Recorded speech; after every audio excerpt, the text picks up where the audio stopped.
Hey guys, it's Mo, and I recently talked about my 20s and what really went on with me and what I witnessed in my last segment with Vulnerable Mondays with Mo. And I just want to do some clarification on those things. I feel like I need to for those who are listening to my story and are watching this growth and the steps I'm taking, not only to be an influencer, but to empower women everywhere. But I think it's important to really discuss like what 10 years truly means to me and actually go through like what I witnessed. So many of you know I married my high school sweetheart pretty much like mid college years. And we got married very young, and then we were divorced a year later. It just didn't work out.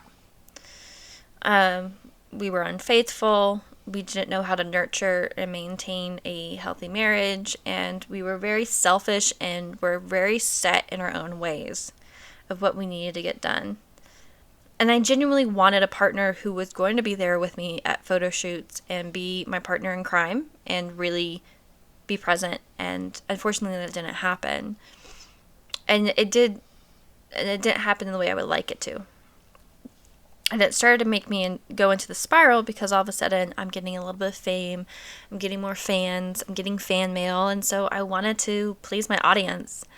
And so I started to do more sexual photo shoots, more sex appeal, starting to wear just lingerie. Lingerie started to go into topless, topless went into nude, and then the spiral happened.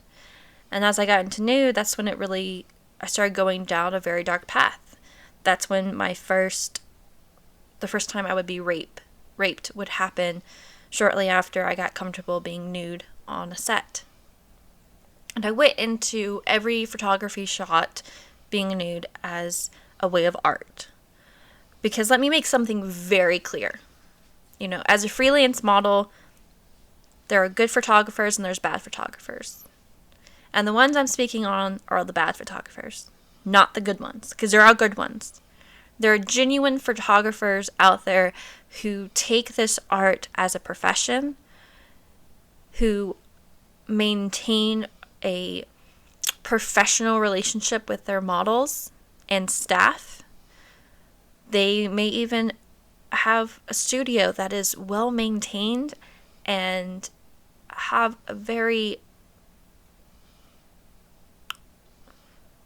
they have a title about them that is more about the profession and being a photographer. That is their title, than it is a hobby. The negative photographers I'm talking about isn't always someone that is in the fashion industry. Now, there are those out there, yes. But my own personal experiences dealt with a lot of photographers who would pay for models at their normal hourly rate, utilizing the abundance of money they have, whether they've retired from the government or work for the government. But there was always some detail where it linked them back to working for the government, or having some kind of power to a place they were making a lot of money, of which they would put all that money into their hobby of photography and hiring models for these exclusive photo shoots in hotel rooms or bedroom scenes. Those are the photographers I'm talking about. And speaking about this for the first time, it's probably going to put a red flag on me. And I'm okay with it because I'm ready to speak up about it. I know I'm so ready to speak up about this. I know I've done my healing. I know I'm at a place where I can really speak up about what is going on in the quote modeling world for freelance models. It's not an easy road to take to decide to be an entrepreneur, nonetheless an entrepreneur as a freelance model. It's not an easy road, and sometimes you make the wrong decisions. Sometimes you book the wrong gigs. It happened to me a handful of times. Be like, well, you made that decision. You made your bed. I'm like, you know what? You're 100% right. I did. But as I was getting out, I started recognizing younger and younger models were being pulled into these scenarios. And that's what started to erupt me 5 years ago and make me want to speak out about it. But once I started to really speak about it, I was getting death threats, and I was just pregnant, and I was very concerned for my safety as well as my health. And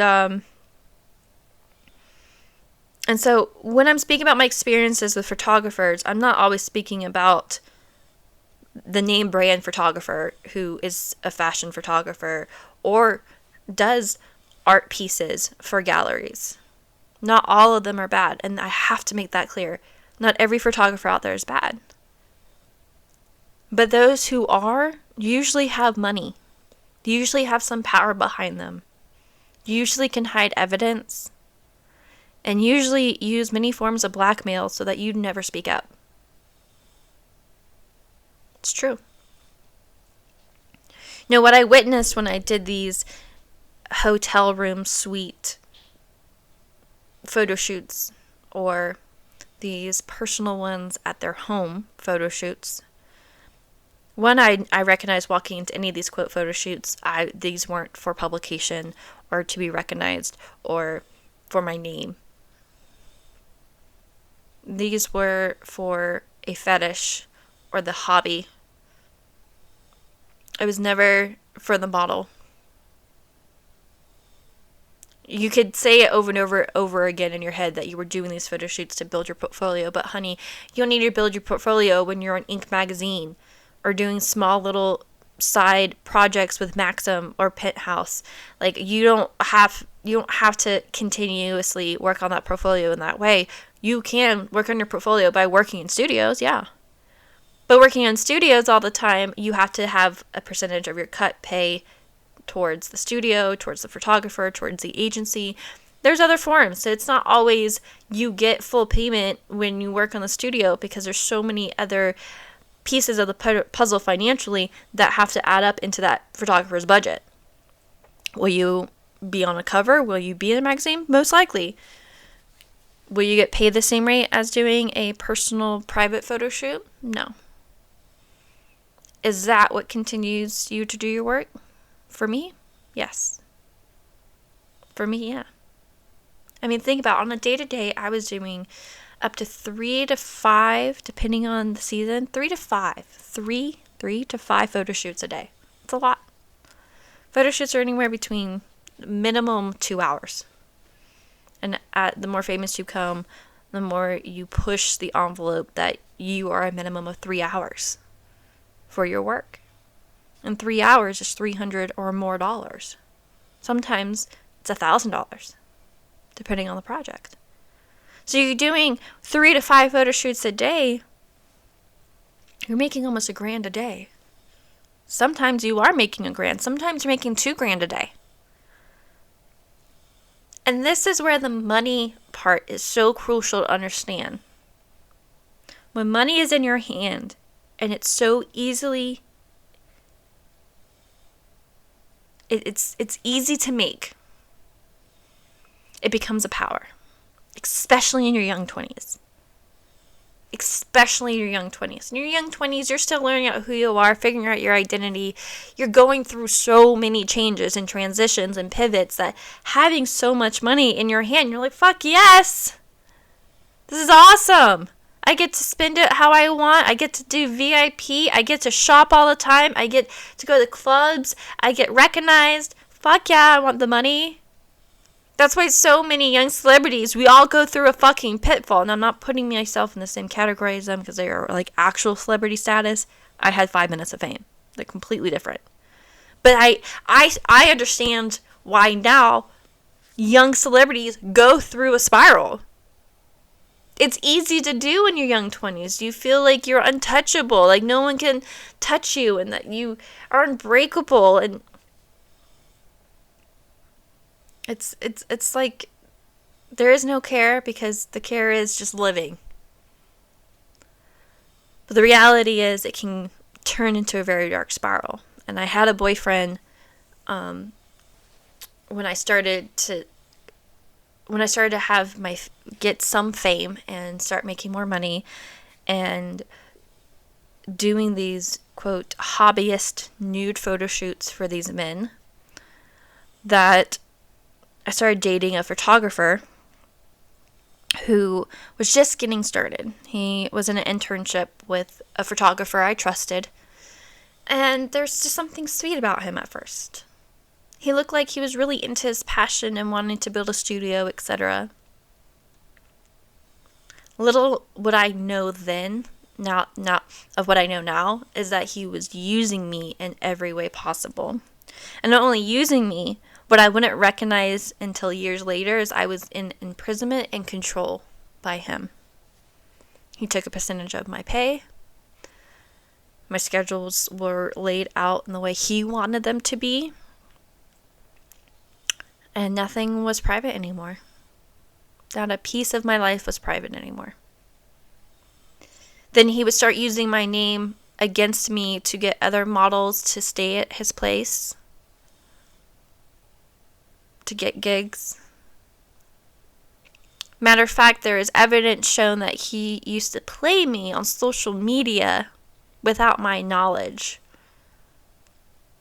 to have these younger models feel like they could trust another model without me knowing a single thing, that my name was being used against me to lure in younger models.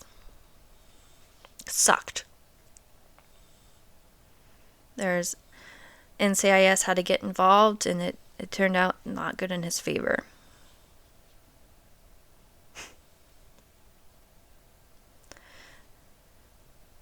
I remember when he finally felt so powerful that he didn't need me anymore. It was Valentine's Day. And on Valentine's Day, I called him up. I said, hey, it was also the same day I was starting a new tour with a Playboy model. And I called him up. I was like, hey, we're heading to New York. We're going to be gone for a couple of weeks. We're in a really rough patch. We were arguing and fighting for weeks before Valentine's Day. And so I was trying to get validation everything was going to be okay, and coming home, learning everything's going to be fine, right? As in his girl world, I'm emotionally invested into this man. I'm not seeing the red flags the same way I did when I got older. And so I called him up. I was like, hey, I'm on tour now. We're on our way. We're going to New York. I'm naming all the cities we're heading into the Northeast for, and then coming back. And I was like, I love you. I never loved you. Talk about hitting the nail on the fucking head. I was emotionally just broken. I never loved you. Oh, and by the way, when you get back from your tour, you have 3 weeks to move out. I don't need you anymore.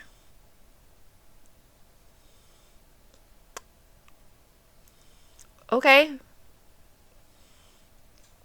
I know we were in a rough patch, but what? It would be years later that I recognized he got enough power he didn't need me anymore, and he was scared that I was going to see the reality.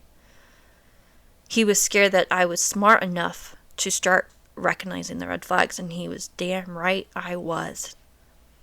It was only a short months after this I would start really understanding these red flags of him and start to put targets on him so that he would be found out.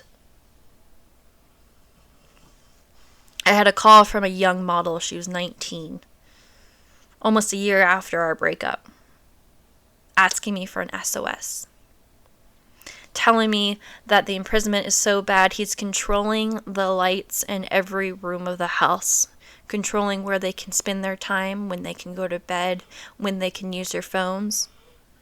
On top of which, learning that he had secret cameras in the bathroom so they were never alone, and he was utilizing the secret cameras to build a black web website for a quote black web reality TV show of models. And she was scared for her life. She didn't know how the fuck to get out. And she felt stuck because all her family was over on the northwest side and she's on the northeast side. It's a full country between them. And she told her family that she was going after her dreams and she was going to the big city and she was going to chase these dreams and become a full-time model. And this is where she lands. Needless to say, we were finally able to get her out.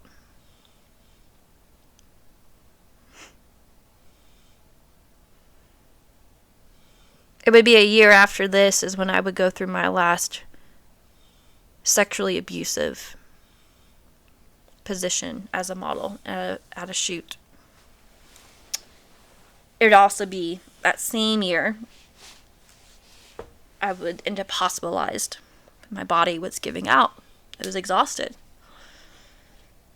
But when you're in your young 20s and you're being told you're unlovable or that you can't be loved, and you've already been through a divorce, and that divorce ended, and there was a potential baby involved, that your husband impregnated a woman, or ex-husband.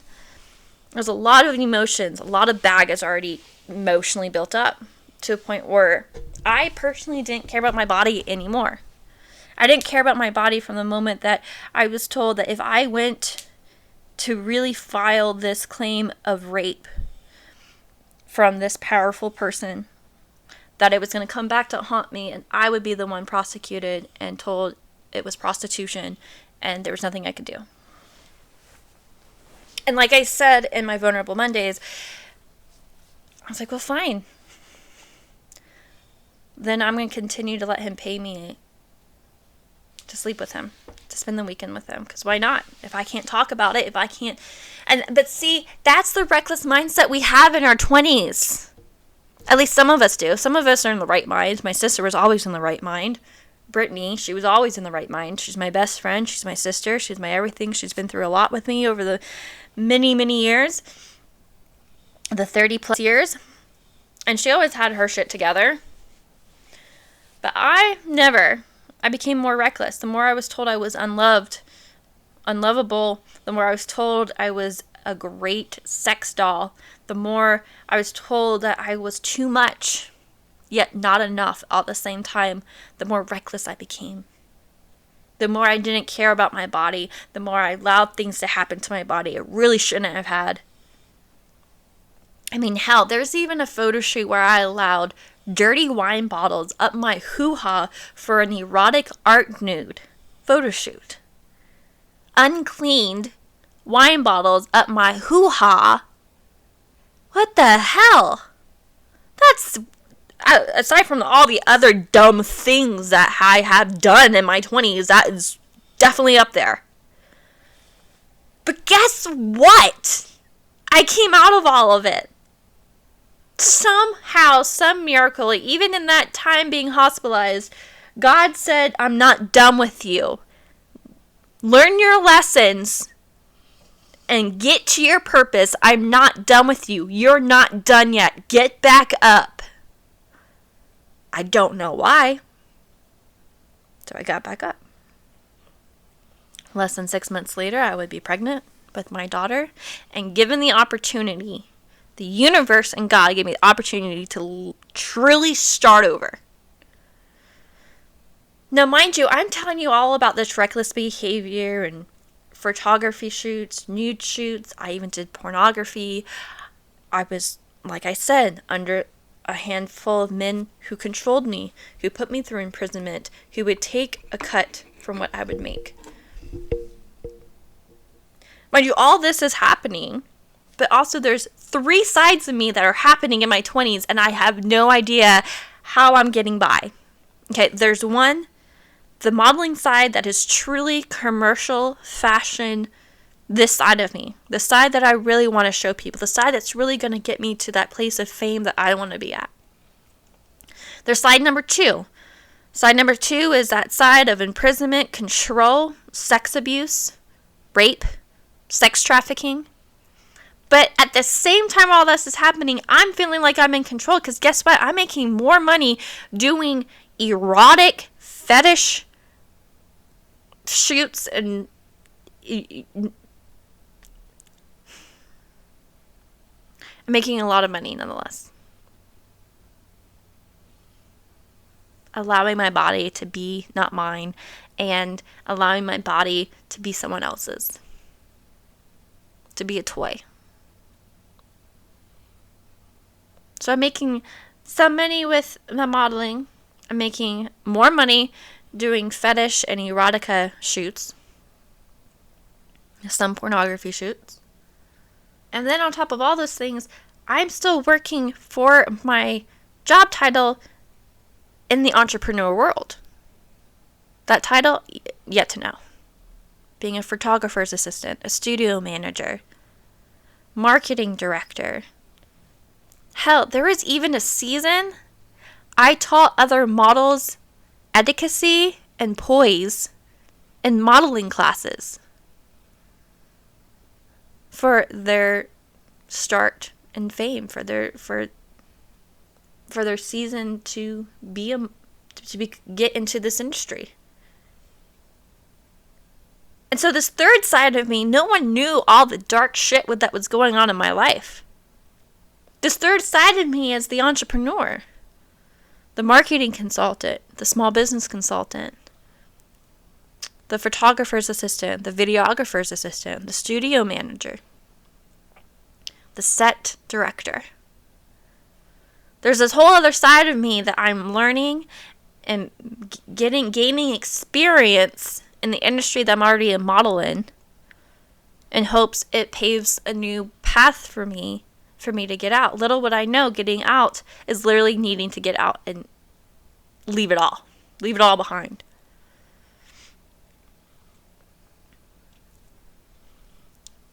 So if you knew the third side of me, there's most likely a chance you didn't know of the second side of me. And if you knew the second side of me, there's very little chance you knew the third side of me. And if you knew the third side of me, you may know a little bit of the first side of me, but none of them were the same, and I was playing 3 separate characters at all times. And then add in their girlfriend status sometimes. What the fuck? No wonder I didn't understand who the fuck I was. My identity. None of that. But what I witnessed in my time, what I learned in my time, is that the rich and powerful truly have control. And that young women like myself are manipulated and controlled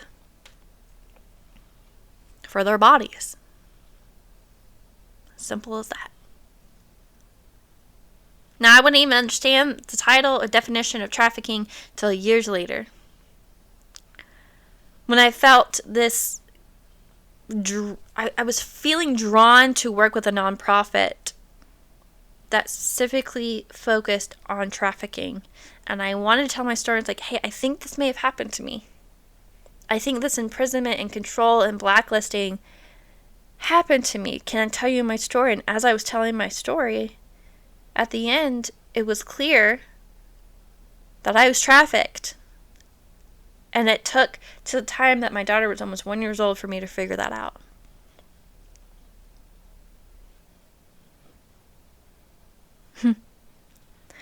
You know, I'm looking back, we're now in 2022, and I'm realizing in myself how much growth has happened. It's pretty incredible. I'm here to talk to you today, be vulnerable with you, tell you what I witnessed. Because I did. I witnessed the grum of the earth. I lived in D.C. and witnessed what these sex clubs and fetish events and orgies were all about. And there's so much money and control involved, there's no way. It's everywhere. Literally, like I said in my Vulnerable Monday, it was literally like speakeasies for sex. Speakeasies for your fetish. Speakeasies that were so hidden in plain sight that your own wife may think that you're at a conference or working late.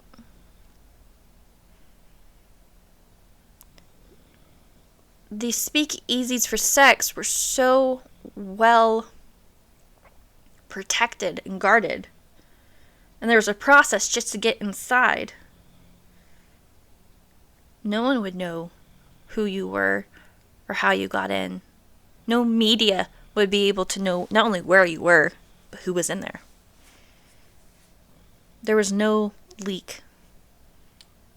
There's no one talking about this. You would start off at what would look like a lobby to an office, a doctor's office. Then from there, you would end into a locker room where all of your valuables would be put into a locker. That included your cell phones. Nothing could be taken inside. Nothing could be taken inside. Then you were patted down and had some type of, metal detector. Then you could go into the club. That's how tight-knit it is. And I'm one of the lucky ones. I've been open about talking about my rape. I've been open about talking about my sexual abuse, but I really am one of the lucky ones.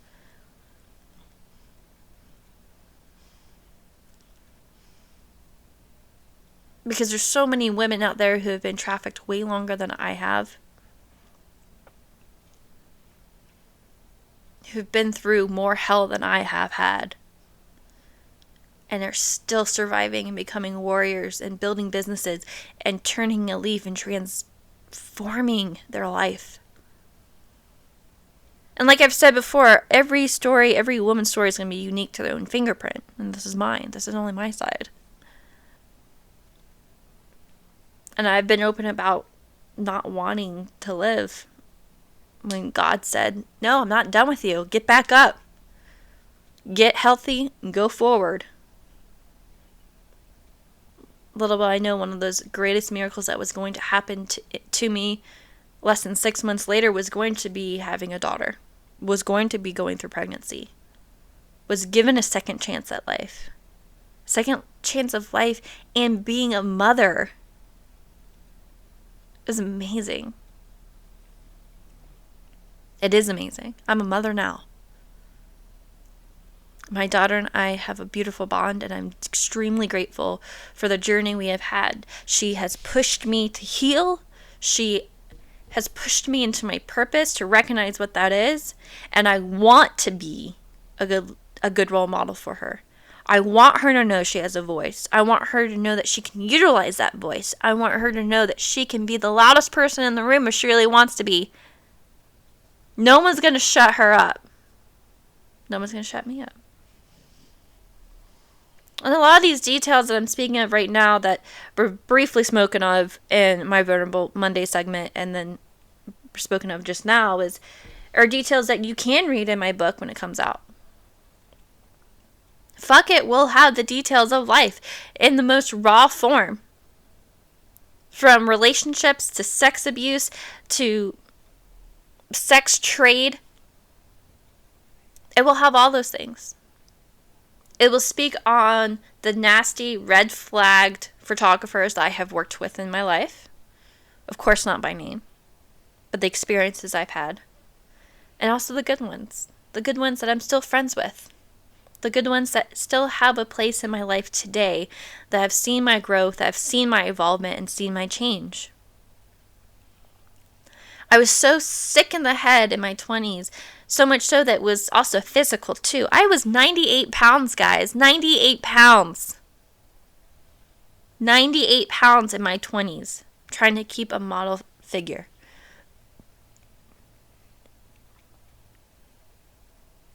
But when God said, get back up, when the universe said, you're not done, I would wake up. Would it take a few tries to wake up? 100%. Some of you know that story of me having a gun to my head shortly before my daughter's first birthday because I just had enough. I didn't feel like I was enough. I was in a toxic marriage. I didn't feel anything. I was numb. Physically, emotionally numb. Just struggling with postpartum and depression and PTSD. I was so mentally numb. All I could think of doing was taking my life. And then my daughter would cry. And I would wake up from this Nightmare Arizona said she needs me and I cannot leave her. And I found my purpose simply by being a purpose for her as a mother. And as I continue to grow as a mother, I would continue to grow into my purpose and my calling.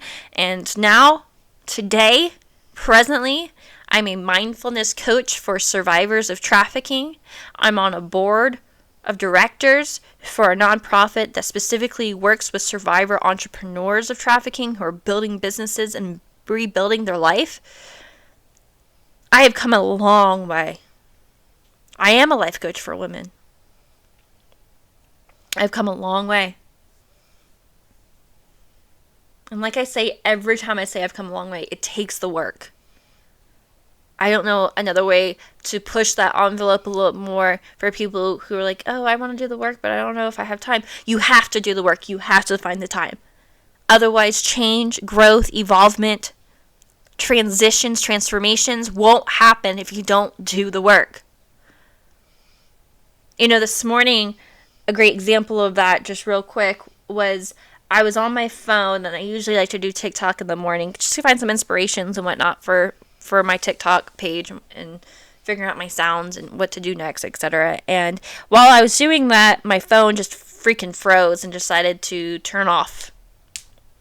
And the old me would get really frustrated and wait for the phone to turn back on, just so I could get my mind back into this illusion of reality by scrolling social media and the media.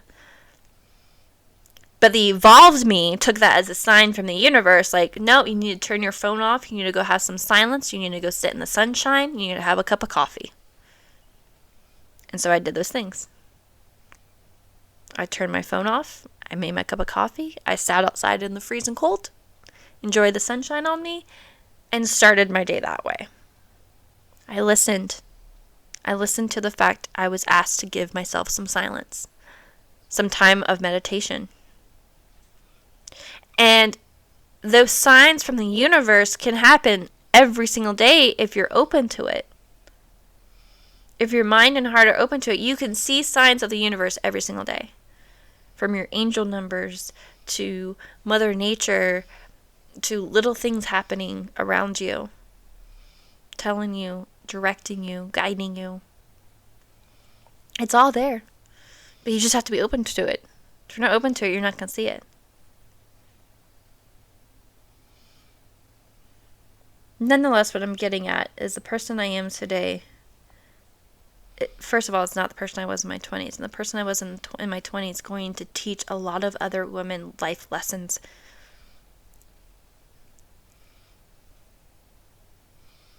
That reckless behavior I had, that time where I allowed so many little things to happen in my life. And I know that word is very triggering because there are survivors who may be watching who be like, I didn't allow this to happen to me.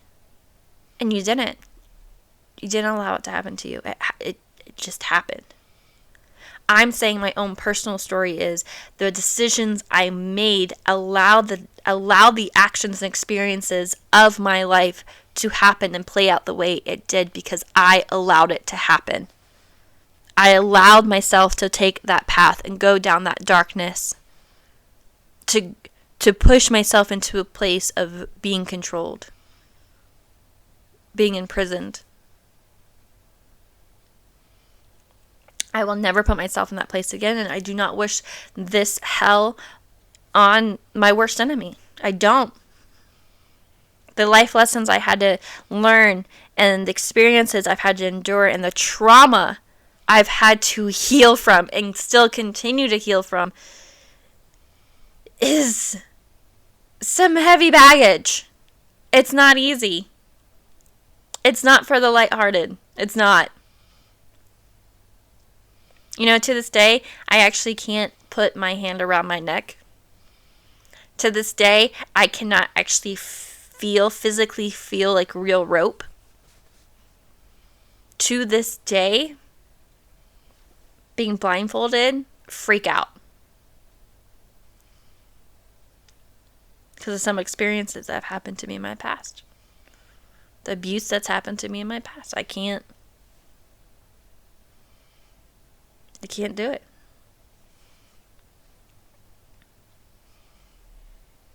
And everything that happened to me in my 20s, yeah, it did affect my sex life. I know some of you may be asking that, and I don't know why I had to say that out loud, but it did. It also affected the way I thought of myself, too. Also made me realize I really needed a very strong man to handle me. I don't mean handle in the physical way, but truly handle my emotions and mentally. Because there's still things I'm going through. Am I enough? Am I good enough? Am I worthy? Like, do I deserve this? Do I deserve happiness? Am I a good mom? So having a strong intellectual, spiritual individual in my life to be my partner is actually a big, like, you have to have that to be with me. Because there's still a lot of things I'm handling with. There's still times triggers happen. Hell, they could happen on, like, the smallest thing. I had one, this was months and months ago, I had a trigger that had nothing to do with any of the experiences I've been through, but I was watching a TV show, and they portrayed a PTSD episode so authentically, it triggered me. There's nothing about that PTSD episode that really had anything to do about my past or my experiences. But the actor portrayed that episode so very well, it triggered me.